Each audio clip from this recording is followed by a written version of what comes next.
Sabia que quando eu nasci de novo, quem fez o meu discipulado foi o pastor José Pedro, né? Eu acho que ele fez um bom trabalho. Eu também acho.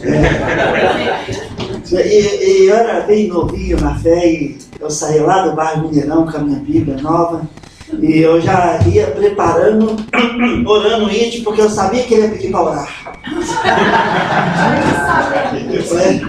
Aí estava o Marcelo, estava um amigo da Sueli, né, doutora Sueli, e eu acho que o Luiz também, o Márcio também, mas só que o pastor Zé Pedro só olhava para mim. Tem um olhar no café? Amém.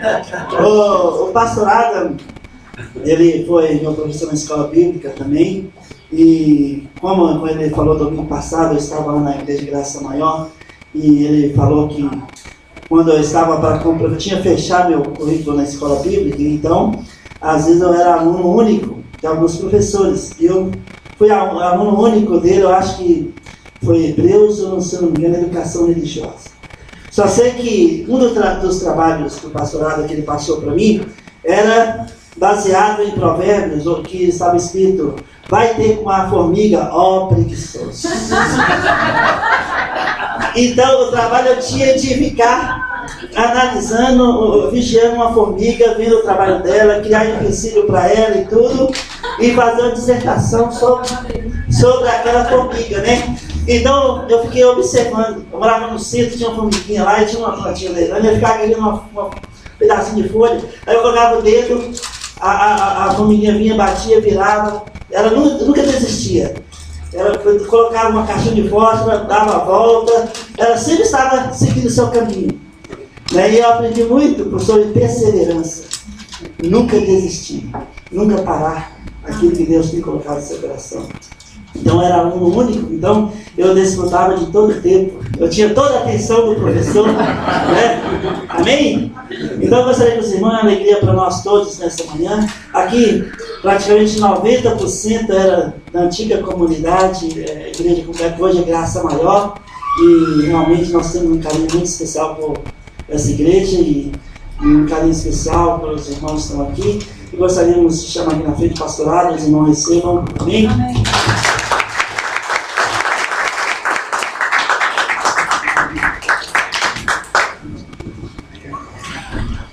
Muito bem, bom dia para todos, novamente. Bom ter o cafezinho e o lanche, né? O café da manhã ali com todos. A minha esposa, não é ela que está aí, é a minha esposa que manda um abraço para vocês lá em Baltimore. Ela está lá com meu filho, o Daniel. Aqui tem o outro filho, o Davi. Então estamos passando uns dias aqui junto com o Mauro e a Márcia e os meninos. Temos uns 5 venezuelanos, estão em suas casas, estão descansando, eu acho. Eu acho que estão descansando. Já aprendi alguma coisa. Nunca levam homens para a féria hippie. Como que andam os homens? Legal.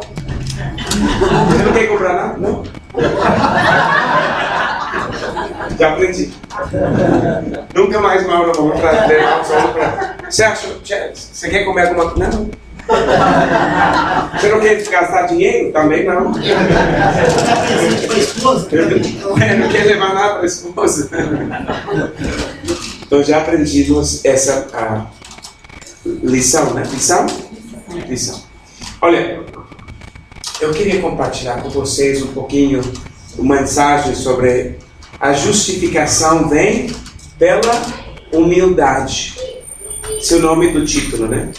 Título da mensagem. A justificação vem pela humildade. Nós estamos na cidade, Diana e eu somos missionários, estamos na cidade de Caracas, Venezuela.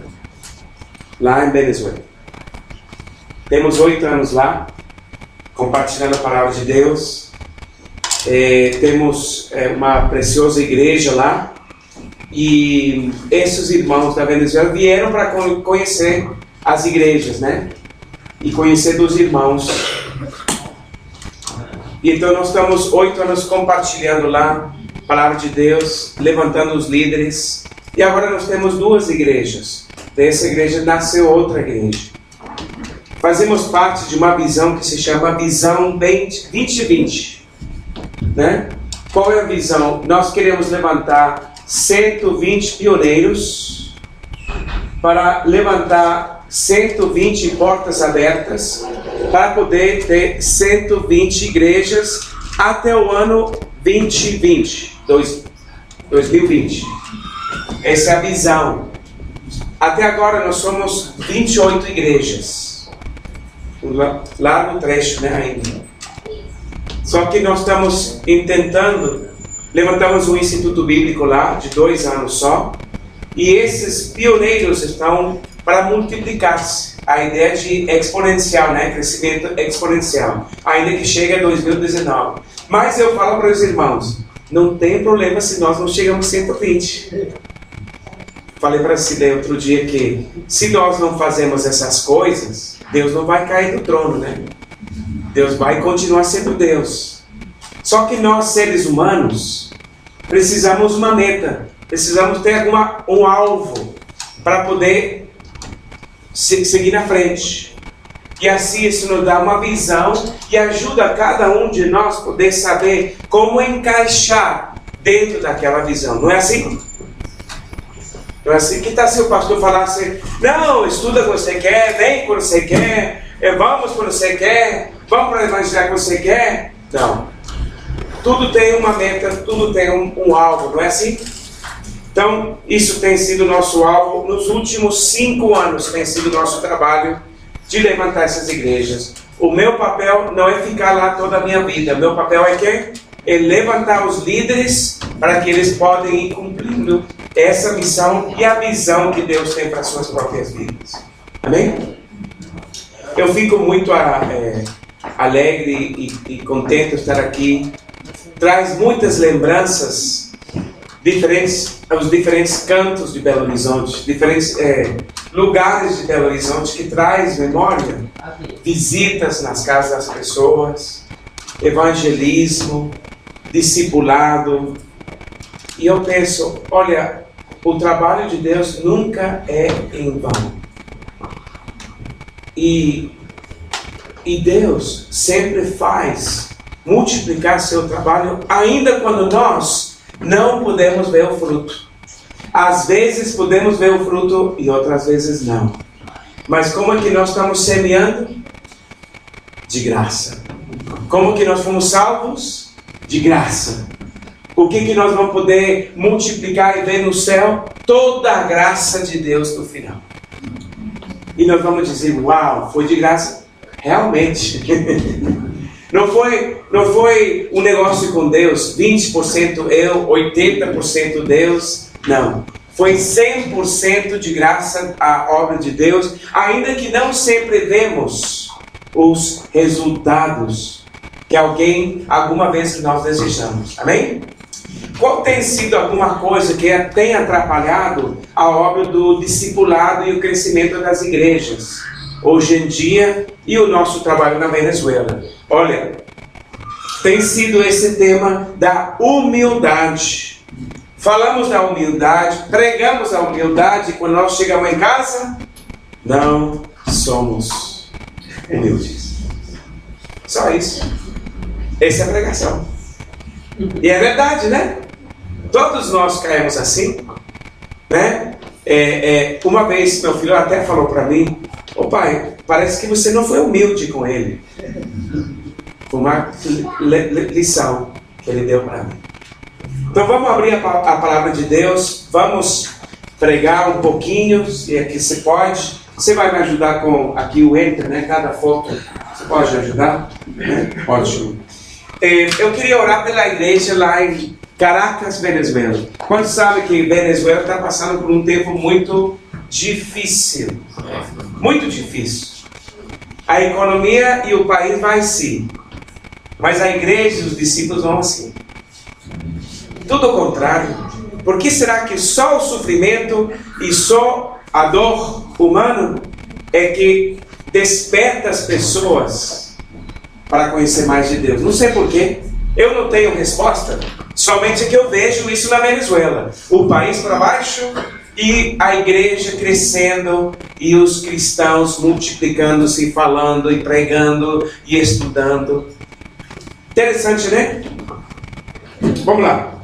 Vamos abrir nossas Bíblias, por favor. Muito obrigado, pastor Geraldo, novamente, por este convite com sua preciosa família. Tomei fotos, gravei. Então, eu posso mostrar o que Deus está fazendo através de vocês e cada um de vocês aqui em Belo Horizonte. Amém? Juiz de Fora, fica quanto tempo? 3 horas e meia. 3 horas e meia. Você vai fazer um mercado aqui, alguma coisa mais? Não, você volta aí novamente. Ótimo. Que bom, hein? Vamos orar.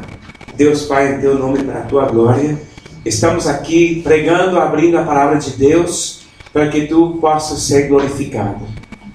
Tu eres grande e nós não somos, Pai. Tu eres que faz e nós não sabemos fazer.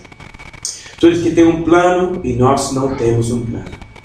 Deus, confiamos em Ti, sabemos que todo conhecimento, todo o tempo está nas Tuas mãos e entregamos nossas vidas a Ti, Pai.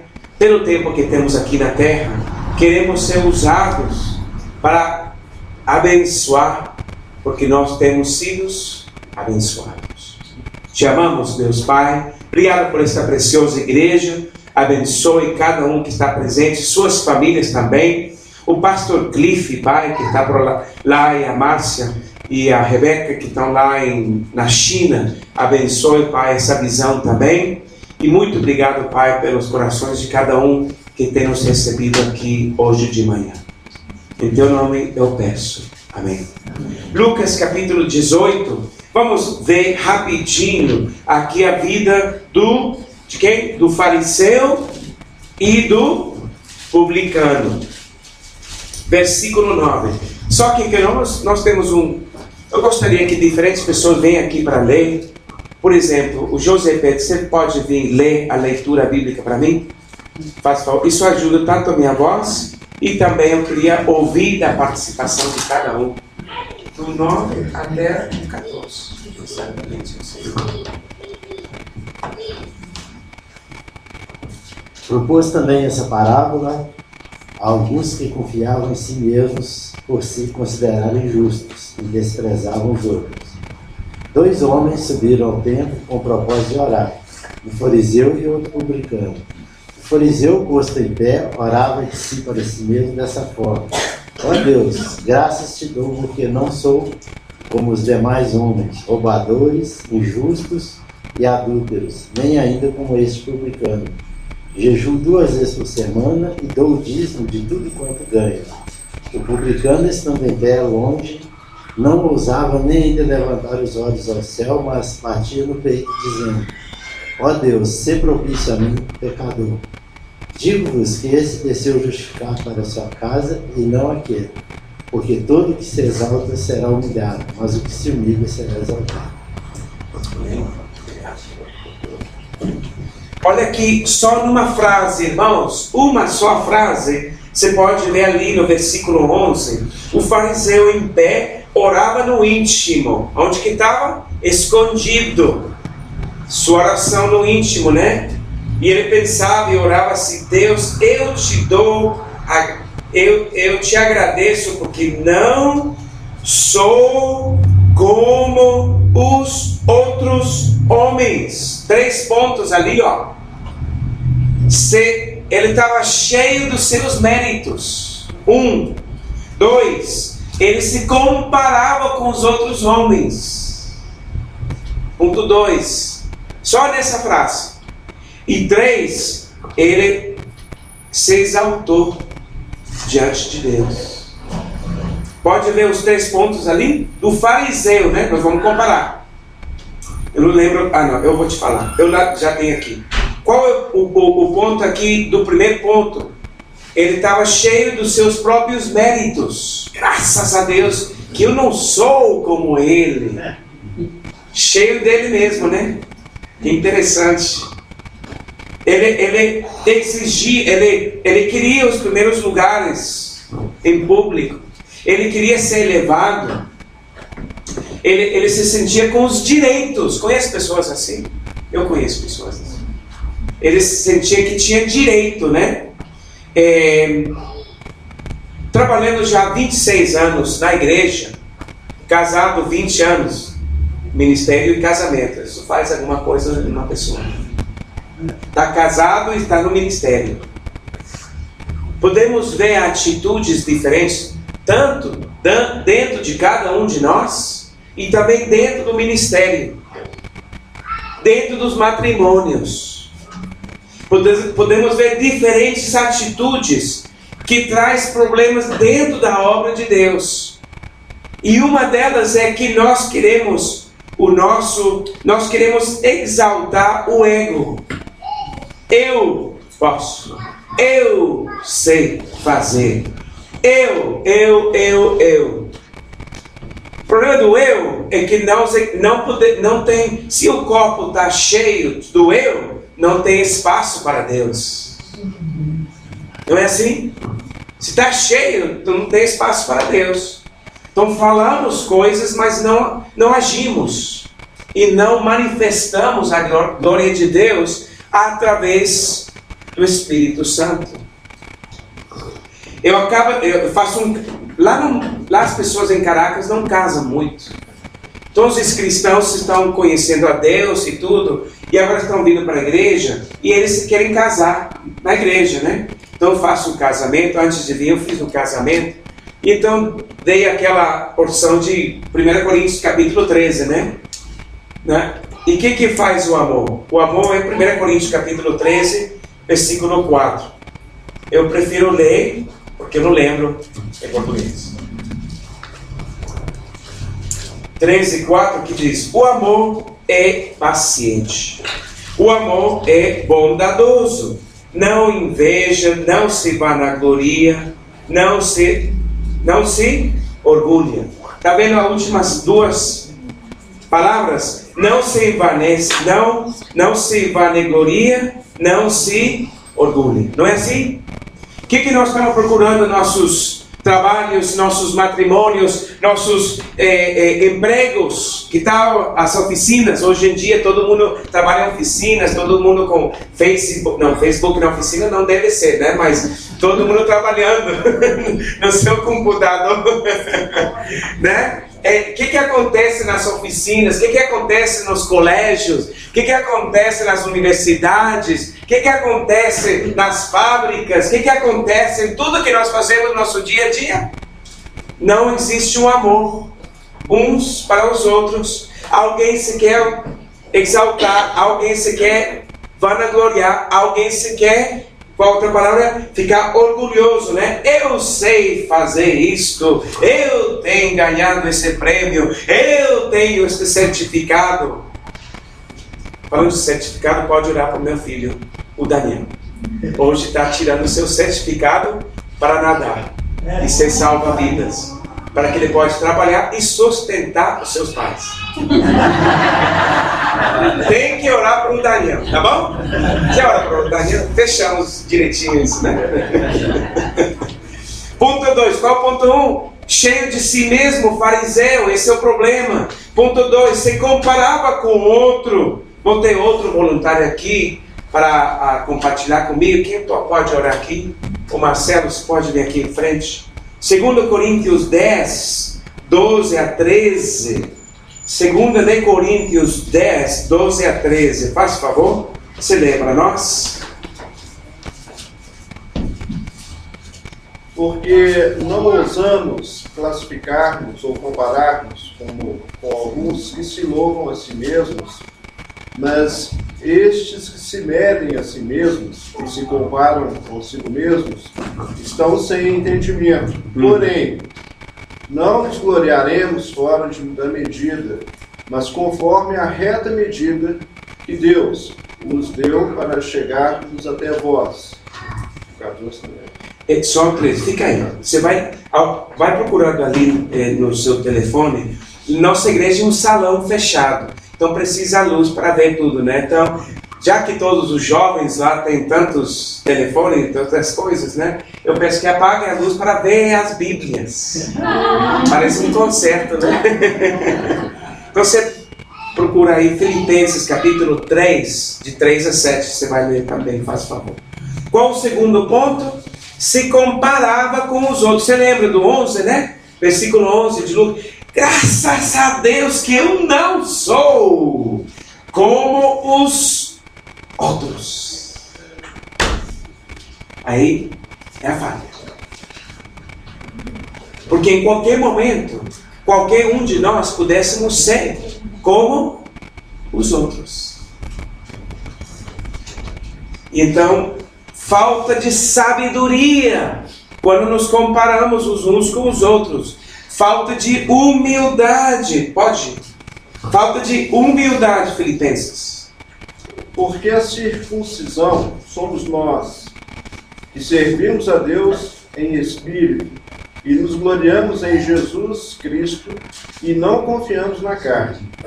Ainda que também podia confiar na carne. Se algum outro cuida que pode confiar na carne, ainda mais eu, circuncidado o 8º dia, da linhagem de Israel, da tribo de Benjamim, hebreu de hebreus, segundo a lei, fui fariseu, segundo o zelo, perseguidor da igreja, segundo a justiça que há na lei, irrepreensível. Mas o que para mim era ganho, reputei-o perda por Cristo. Muito obrigado, Marcelo. Ótimo. Você quer conhecer alguém? Anda com eles. Você quer conhecer a humildade de alguém? Anda com eles. A única prova real da humildade de uma pessoa é andar com eles todos os dias. No dia a dia. Não dentro da igreja, não dentro do ministério, pode ser dentro e fora, mas não somente dentro do ministério e da igreja. Humildade vem no dia a dia, você vai ver a prova real, se eles são humildes ou não. Né? O fariseu se encontrava dentro do templo. Ele achava que dentro do templo ele estava bem. Porque ele não fazia as outras coisas, né? Ladrão, corrupto, adúltero, né? Ele estava dentro do templo. Cumpria com todo o que parecia lei. E diante dos homens. Mas esse não é a prova real. É fora do templo, diante dos olhos de todo mundo, com quem ele tem que trabalhar e viver e andar todos os dias. É ali onde que Deus está vendo. Vamos ver a próxima foto? Se queremos nos comparar, por que não nos comparamos a desejo do que os... Ainda não. Pode ir para trás? Deixa eu ver. Outra vez. Não, para trás. Será que eu deixei mal ali? Aí. Se você se quer comparar, por que não se compara com Deus? Compare-se com Deus. É um bom? Faz a medida. Como ficamos nós? Se nós nos queremos comparar, como ficamos com Deus? Aqui a palavra de Deus diz: compara-se e veja a grandeza da luz de Deus que Ele quer dar para nós, a misericórdia de Deus, o esplendor de Deus, o imenso amor e perdão de Deus. Compare-se com Ele e vê como nós ficamos. Vamos ver o insignificante que nós somos diante de Deus. E quando nós sentimos insignificantes diante de Deus, é que Deus pode usar nossas vidas, porque temos nos humilhado diante dele. Só na humildade é que Ele pode nos justificar. Qual o problema se nos comparamos com uma pessoa? Ficamos com duas opções. Qual é? Ou eu sou soberbo, estou em cima por eles, ou me sinto humilhado de uma maneira negativa, né? Diante deles. Nenhum dos dois são bons. Deus nos quer encher com sua vida para poder olhar as pessoas olho a olho, igual por igual, diante de Cristo. E se não conhecer a Cristo, que eles entram a entender a nossa força e a nossa forma de enfrentar a vida é diferente que a do mundo. Como é que é isso? Quando nos comparamos com Deus. Ele nos dá luz e inteligência. E já o eu não é tão importante. Se Ele nos usa, bem. Se não nos usa, também está bem. Também está bom. Que bom, né? Joia. Terceiro ponto do fariseu para ir saindo dele. Ele é um pouquinho negativo, mas muitas vezes, José Pedro, como você tem que começar as pregações de uma forma ruim, né? Para terminar bem. Espero que termine bem. E não falando em inglês ou alguma coisa assim. Fora do lugar. Terceiro ponto do fariseu qual é? Sua independência e autossuficiência. Independência e autossuficiência. Ele se exaltou, né? Que foi que ele falou? Tudo que eu preciso saber e necessito, eu já sei. Esse é o exemplo do fariseu, né? Qual é o exemplo do fariseu? O egoísmo. Quem pode me ler aqui 2 Coríntios capítulo 8? 2 Coríntios capítulo 8, 1 a 2. Ricardo, você pode ler para mim? O conhecimento evanece, né? Vamos deixar ele ler. Vou seguindo com outro ponto. Dizer que eu sei tudo que você precisa saber, eu já sei. Isso é ser soberbo, né? Tudo que você precisa, eu já sei, é soberbia. Bem, né? Também não pensar nas necessidades das outras pessoas é também soberbo. E por último, não compartilhar o que você tem também é soberbo. Vamos escutar 2 Coríntios 8, 1 e 2.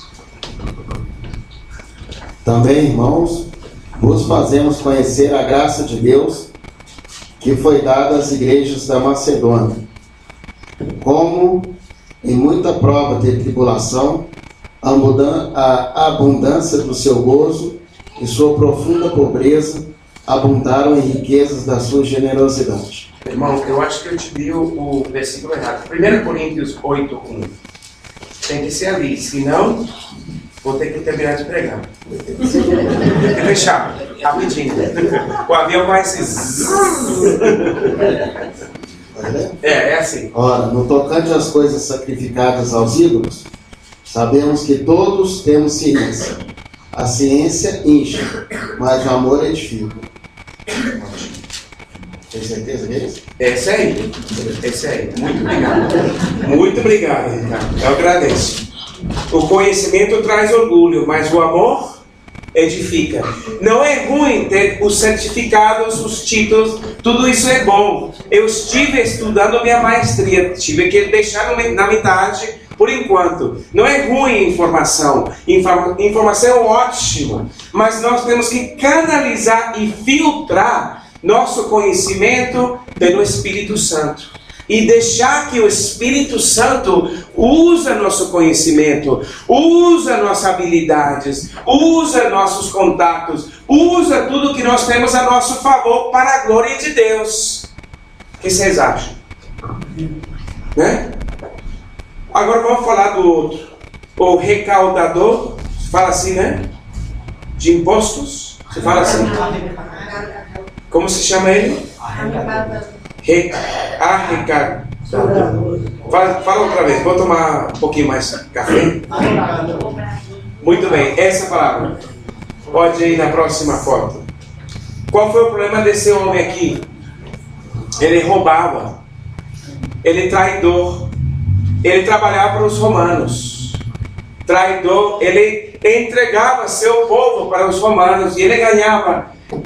Os romanos pediam um imposto, ele pedia 3 mais. Então ele roubava 4 vezes. Quando você lembra do Zaqueu, né? 4 vezes, porque ele roubava 4 vezes mais do que os romanos pediam para ele. Então 1 para Roma e 3 para ele. Era ruim, mal. Ele, o que ele falou? O que ele reconheceu? O que o fariseu não reconheceu, ele reconheceu sua debilidade de ser ladrão. Ele reconheceu que isso era pecado diante de Deus. Ele reconheceu a sua culpa diante de Deus. Qual a diferença, qual a característica que muda agora entre nós todos e em pessoas, nossos vizinhos, nossos companheiros de trabalho? Qual a diferença? É a humildade. Quando nós somos humildes, é que Deus vai nos justificar. O que aconteceu com ele no final da história aqui? Como que ele desceu? Versículo 14. Eu lhes digo que este homem e não o outro foi para sua casa justificado diante de Deus. Pois quem se exalta será humilhado e quem se humilha será exaltado. Qual é a chave para a nossa vida cristã? O que marca a diferença com o mundo quando as pessoas não nos escutam falar, nos vê atuar? Qual a diferença? A humildade. Diante de quem? Os homens? Não. Diante dos cristãos? Não. Diante de Deus. Quando estamos sozinhos e ninguém nos conhece. Como atuamos? Como somos? Quem somos nós realmente? É essa atitude na qual Deus diz: eles vão para suas casas justificados. Vamos lá. A humildade é o que Deus reconhece que diante de nossa vida. Quando hacemos o que Deus pede, Ele nos dá mais graça. Tiago, né? Santiago? Tiago 4,6, né? Ele nos dá graça quando nós somos humildes. Alguém pisoteou, né? Pisoteou, né? Você como reaccionou? Qual foi a sua resposta? Deus vê isso. E quando você reage com perdão e você reage com humildade, Deus nos justifica. Vamos ver a próxima foto. O que é humildade? Isso aqui é esse ali? Eu estou pensando no menino. Vamos lá. Ali. O que falou Jesus sobre os meninos? Deixa que as crianças venham a mim. Por quê, Isabela? Por quê? Não tenho a menor ideia, né? Hoje nós vimos isso aqui no culto.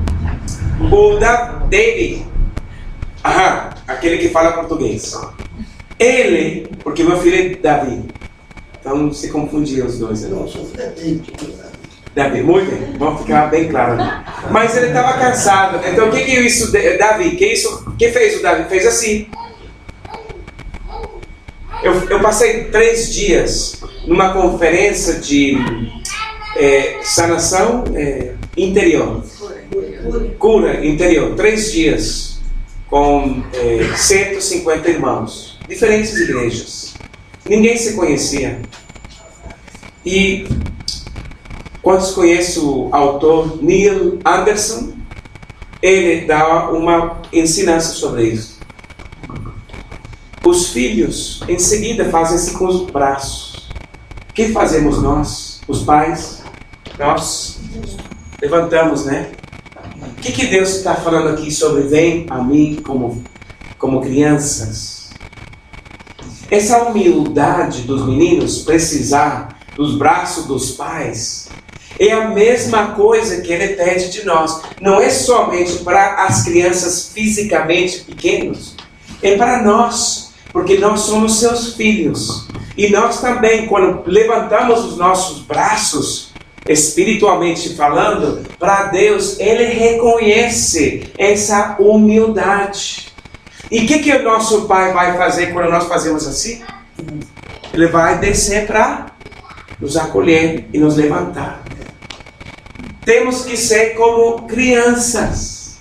Isto marca a diferença, porque o mundo quer mostrar para nós o grande que eles são. Ou até pessoas dentro da igreja, o forte que eles são. Ou tudo que eles sabem. Mas o eu não é humilde. O eu não é assim, Pai, me ajuda. Pai, preciso de Ti. Pai, eu te amo. Pai, eu te quero conhecer. O que vai fazer nosso Deus quando nós falamos? Pai, eu quero te conhecer. Ele vai fazer bem me conhecer. Não é assim? Levanta suas mãos. Pede ajuda como uma criança. Nós somos adultos e alguns de nós nos conhecemos por muito tempo. Mas vamos levantar as nossas mãos e pedir ajuda em humildade. E isso nos vai justificar diante de Deus. Vamos ver um jovem rico agora, em Lucas 18. Vamos olhar aqui rapidinho para Lucas 18, para ir fechando a nossa pregação. Porque já estou vendo o horário. Falta 2 minutos para fechar. Eu tenho que fechar, José Pedro. Senão, alguém vai dormir aqui em cima do povo. Vamos, outra pessoa que possa ler para nós? O Isaac, né? Isaac, você pode ler para nós? Lucas 18, de 18 ao versículo 23.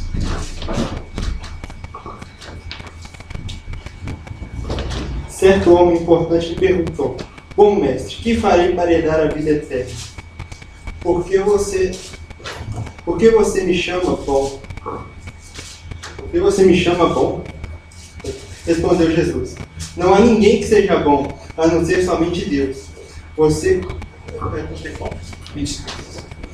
Você conhece os mandamentos: não adulterarás, não matarás, não furtarás, não darás falso testemunho, honra teu pai e tua mãe. A tudo isso tenho obedecido desde a adolescência, disse ele. Ao ouvir isso, disse Jesus: Falta-lhe ainda uma coisa. Venda tudo que você possui e dê o dinheiro aos pobres, e você terá um tesouro nos céus. Depois venha e siga-me. Ouvindo isso, ele ficou triste, porque era muito rico. Vendeu-o entristecido. Jesus disse: Como é difícil os ricos entrar no reino de Deus.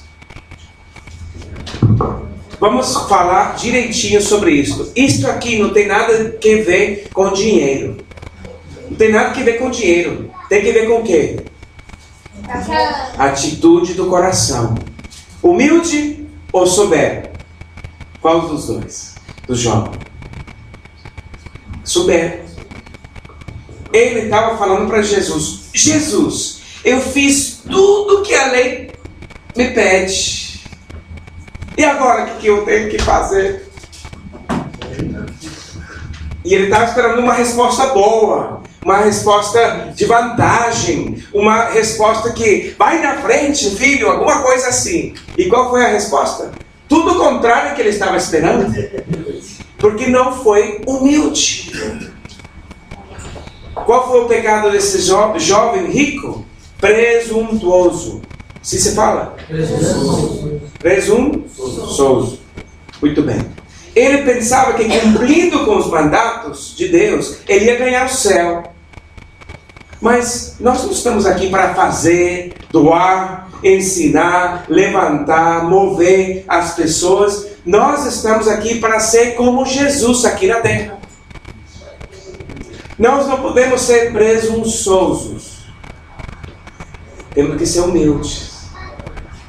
Não se trata de fazer, se trata de ser. Ser um cristão. Não fazer coisas dos cristãos. Entende a diferença? Ser um cristão é atitude e humildade. E Deus nos vai justificar no momento preciso. Você lembra da história do Daniel? Não foi assim? Daniel não quis adorar ao rei, a estátua do rei. Mas foi no momento que Deus usou ele mais. para que depois pudesse justificar o Daniel e exaltar o nome de Deus. Isso que Deus quer fazer com a nossa vida. E para fechar, a humildade justificou ao recaudador. O cobrador, bom, né? Eu gosto dessa palavra. Não. O cobrador de impostos. Porque, simplesmente por uma razão, porque ele reconhecia sua dependência em Deus. O fariseu não precisava de Deus. Ele não necessitava de Deus. Deus estava debaixo do braço dele, mas para os humildes, Deus levanta os humildes com os seus braços, exalta os humildes no momento preciso, como Daniel. E Deus fará que cada um de nós, sendo humildes, podemos glorificar o nosso Pai no céu. Amém? Muito obrigado. Pastor Geraldo, eu fico agradecido pelo convite. E eu quero te entregar o microfone, irmão. Já terminei. A não ser se você quer que eu canto. Então, você e eu cantamos. Os dois. Você canta. Amém. Obrigado, pastorado. Glória a Deus.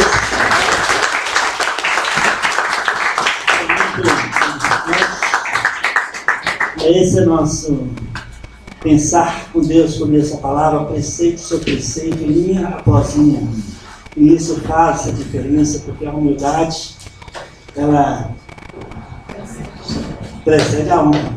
Provérbios fala sobre isso. Amém? Bem, obrigado, pastorado. Obrigado aos irmãos, pastor Zé Pedro, Cirlei, Mauro, Márcia, os meninos. Realmente é um grande privilégio para nós tê-los nessa manhã de domingo. E volte quando puder.